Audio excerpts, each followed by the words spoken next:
there's going to come a moment when you are not going to like me. You're going to be highly, highly pissed off with me. And you are going to want to fight me.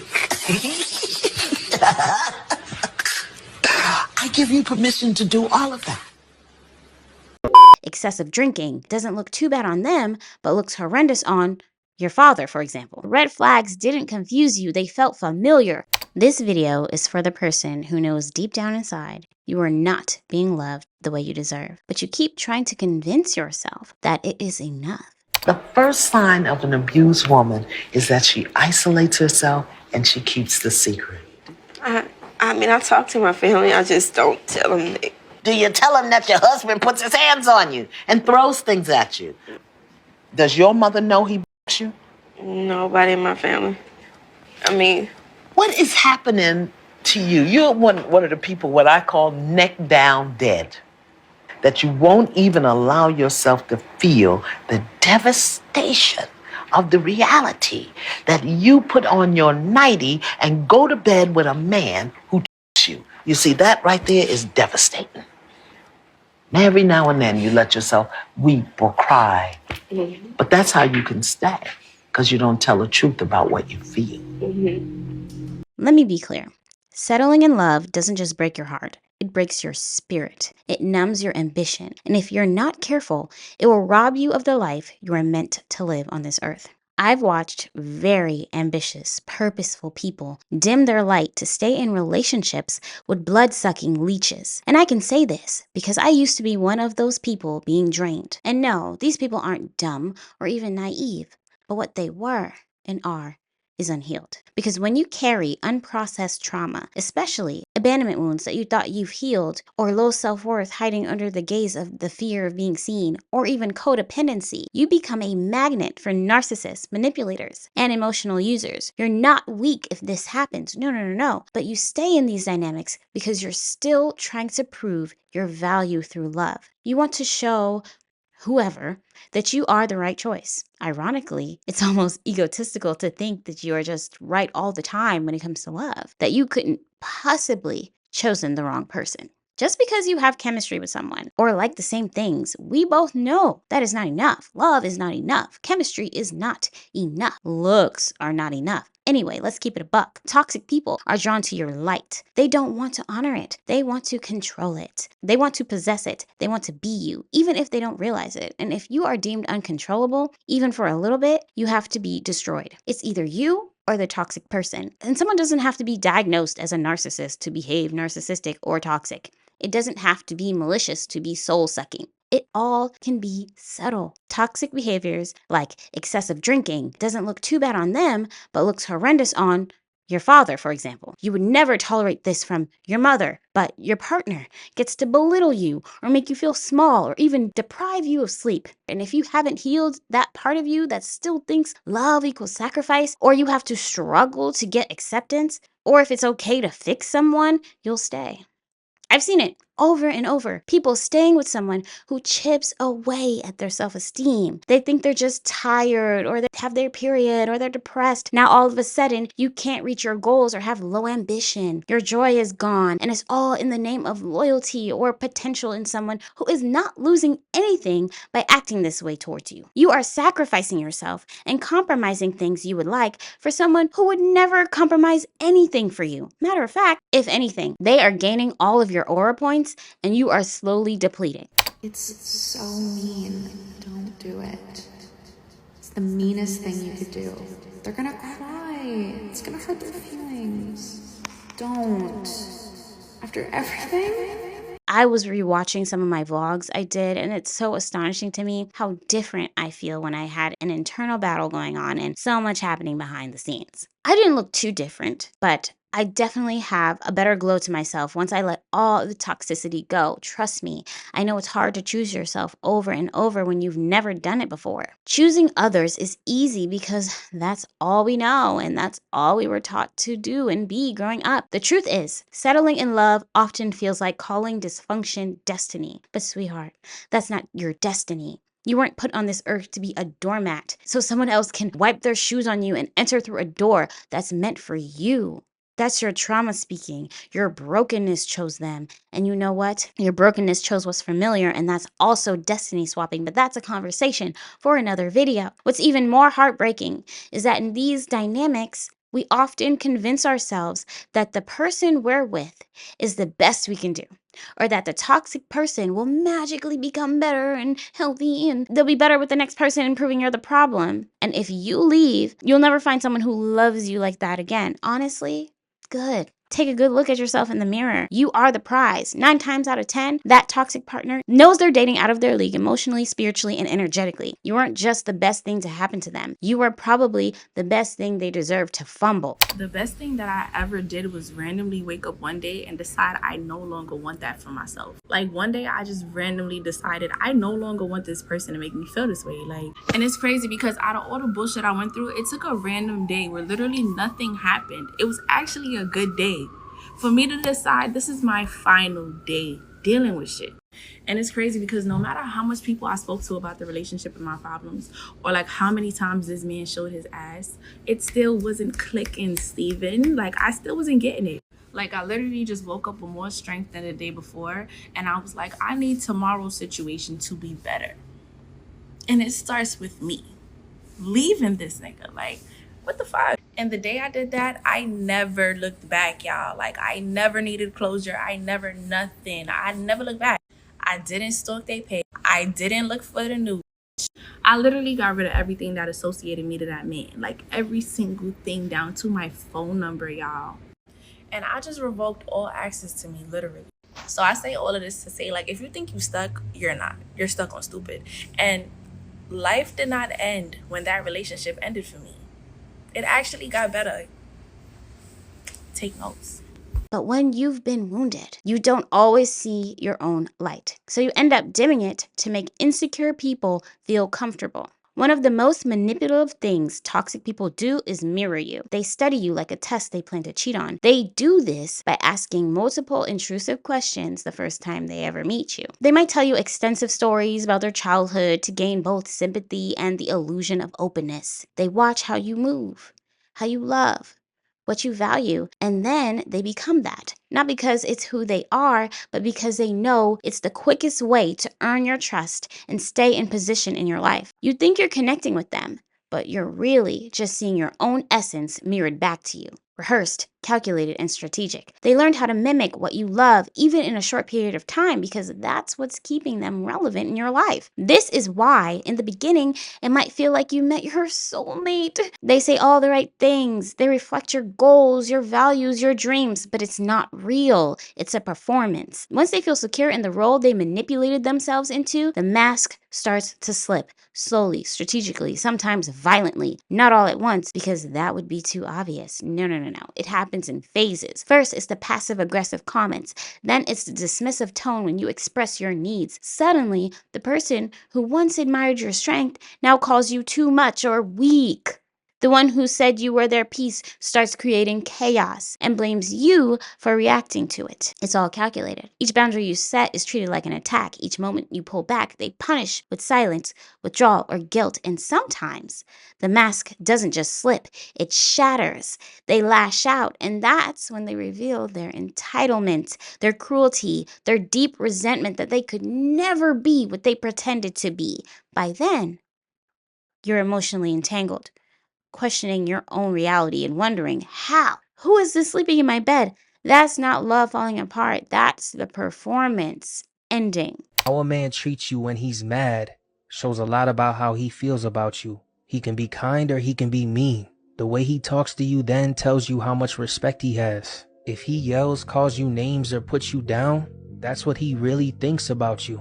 And he doesn't care about your feelings or crossing lines. But a good man won't be mean to his woman when he's upset. He loves and respects her too much for that. He'll be gentle and share his feelings without making her feel small. Don't make excuses for bad behavior like he was just mad. That's a big warning sign you shouldn't ignore. If he starts disrespecting you and it feels okay to him, it's only gonna get worse. Snapping out of a relationship like this, where you've been manipulated, mirrored, love bombed, and emotionally entangled requires both awakening and action. It's not just about leaving the person. It's about reclaiming your mind, body, and spirit from the grip they had on you. So here's how someone snaps out of it, emotionally, mentally, and spiritually. You stop chasing the fantasy. The biggest trap is thinking, oh, maybe if I do this, they'll go back to what they were doing in the beginning. But that's the version of them that was never real. It felt real, so real that your body responded to it. Your nervous system got attached to it. You planned a future around it. But what you fell for was a performance, a costume, a curated identity designed specifically to fit your desires, your wounds, your needs. They studied you. They listened for the gaps, the loneliness, the soft spots, the things you never got growing up. And then they became the answer to it all. The one who finally saw you, understood you, made you feel chosen. That wasn't a coincidence. That was strategy. This is why it hurts so bad when they change, why you spent so long wondering what you did wrong, because you're chasing that first version of them, convinced it's still in there somewhere. But the truth is, that person never existed. And once you stop grieving the loss of a fantasy, you finally begin to heal. You stop trying to fix what was never yours to fix. You stop trying to wake up someone who was never asleep, just acting. And you start seeing clearly this was never love. This was manipulation wearing love's mask. Listen, you gotta stop acting like you don't know what you know. Stop acting like you don't see what you see. Stop acting like that thing, that person, that situation doesn't give you a rumbling in your gut that reveals the absolute truth. Because every time you do that, you betray yourself. And when you betray yourself, you invite others in to betray you. Stop acting like you don't know what you know. You start paying attention to how your body feels. Your body keeps the score, always, even when your mind is in denial and even when your heart is trying to convince you to stay. Because when you're constantly anxious, your skin is itchy, your heart is racing, your sleep is disturbed, that's not chemistry. That's your nervous system sounding the alarm. When you're walking on eggshells, replaying conversations in your head and afraid of saying the wrong thing, that's not passion. That's fear. You start to second guess yourself. You question your instincts. You wonder if you're the problem. But all of that, the overthinking, the hypervigilance, the emotional roller coaster is what happens when your body goes into survival mode. Love isn't supposed to make you shrink. It's not supposed to make you question your reality or beg for clarity.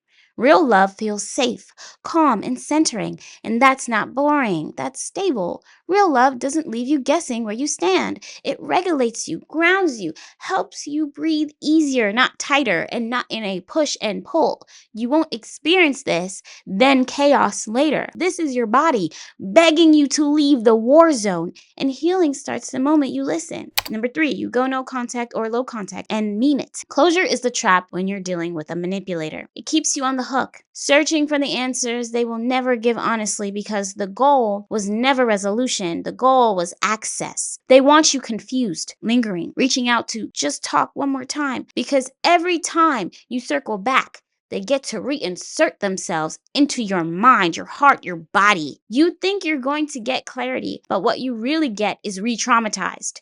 You leave the conversation more drained, more spun around, more disconnected from your truth. But the snap, the moment you reclaim your power, happens when you refuse to keep the door open. No more explaining yourself. No more hoping they'll suddenly see your worth. No more trying to make it make sense.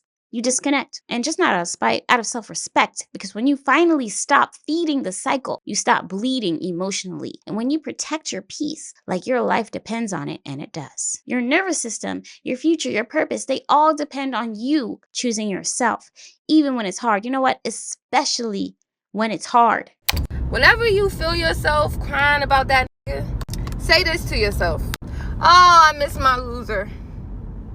Oh, I miss my bum ass loser.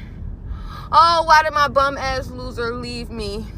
And then you're gonna sit there and think to yourself, like, I'm crying over a loser. Like, am I okay? Is everything good? Are you good? There's no way you should be crying about no loser. I'm telling you. You do that every time. Try to remind yourself when you start that crying, you start that ruminating. Oh, I miss my loser. I'm telling you, it'll work so fast. You'll suck it up. You'll suck it up because you had no choice. Because you ain't crying about no loser. Number 4, you stop asking, why did they do this? And start asking, why did I allow this? This is the shift that changes everything. At first, your mind loops obsessively through their actions, trying to understand the lies, the betrayal, and the emotional whiplash. And you just want answers, you know? You want justice. You want to make it make sense. But at some point, you realize that trying to decode someone else's dysfunction is a bottomless pit. There is no clarity there, just chaos. So you turn inward, not to blame yourself, but to empower yourself. You stop trying to understand them and start trying to heal you. You ask, what part of me thought this was love? When did I learn to confuse intensity with intimacy? Why did silence feel safer than speaking up? How long have I been abandoning myself just to feel chosen? You realize the real work isn't about figuring them out. It's about getting honest with the version of you who tolerated what never should have been tolerated in the first place. And that version of you doesn't need shame, to be clear. She doesn't need to be torn apart or with guilt or punishment of what she didn't know yet. She needs love. She needs boundaries. She needs safety. She needs truth. That's how you reclaim your power, by loving yourself so fully that you never again settle for a version of love that hurts more than it heals. The thing that we all need to take responsibility for is everything comes into your life by energetic invitation. Energetic invitation. If it's vibrating here and you're vibrating here, it's going to come in.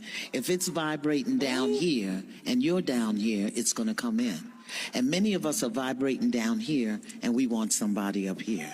Come on. So Come on. if the relationship doesn't turn the way you want it to turn, what then you have to look at is, okay, what was I doing, thinking, feeling? How was I being that allowed this into my life? And what is it that I've learned about myself that I can get to choose not to do it somewhere else? We have to stop being victims to the things that we attract by energetic vibration, because there's just some things that just can't even get into your life if you're vibrating at a certain frequency. Yes. Now, here's the trick. Here's the, the hook. Most of what we're thinking and where we're vibrating from is playing silently in the back of our mind. That's why you got to do your work to clean up your consciousness, to clean up your fears and your angers and all of those things, because that's what's going to attract Boo Boo the Fool. Or, Maquita the cheetah. That's what's going to attract these people. Number 5, you break the pattern, not just the relationship. Walking away is only the beginning. Anyone can block a number, but healing requires more than distance. It demands depth. If you don't address what attracted you to the dysfunction in the first place, you'll unconsciously recreate it with a different name, different face, same wound. Breaking the pattern means confronting the part of you that thought chaos was chemistry, that believed love had to be earned or proven or survived. It means understanding that the red flags didn't confuse you, they felt familiar. And that kind of familiarity doesn't come from the present. It's born in childhood, in trauma, in moments you were taught that love meant shrinking, fixing, or enduring. So the real work starts after the goodbye. That means therapy, not just for what happened with them, but for what's been happening with you for years. That means solitude, not as punishment, but as sacred space to hear your own voice without someone else distorting it. That means relearning your value, not when someone's validating you, but when you're alone and still choose to believe you're worthy. That means rebuilding trust with yourself, with your instincts, with your ability to make decisions that protect your peace and not sabotage it. You're not just leaving a person, you're leaving a pattern. And when you do that, your entire life recalibrates, because healing isn't about never being fooled again. It's about becoming someone who can no longer be accessed by what once attracted you. Don't say nothing. Don't express those emotions. It's going to backfire. Don't say nothing. Go get a towel, bite it, scream in the towel. But don't say nothing. Shh. And quietness and confidence shall be your strength. Take a deep breath. Walk it off. Don't respond. Number 6, you remember who you were before the manipulation and become someone even stronger. The version of you before all the gaslighting, the second guessing, the emotional whiplash, she wasn't weak. She was open, hopeful, willing to believe in love. And that's beautiful. But now she's dead. Now you've seen behind the curtain. You felt what it's like to lose yourself in the name of being loved. And you've lived through the quiet devastation of realizing someone didn't love you. They just studied you, mirrored you, and used your own softness as leverage. And still, here you are, not broken, waking up. That relationship didn't destroy you. It exposed the unhealed places that were still craving permission to exist. The wounds you tried to outrun by attaching to people who confirmed your pain instead of helping you heal it. But now you know better. And now you choose differently. You choose to stop settling for half-hearted affection and emotionally unavailable partners who only showed up when they feel you slipping away. You choose to stop shrinking your truth just to be easy to love.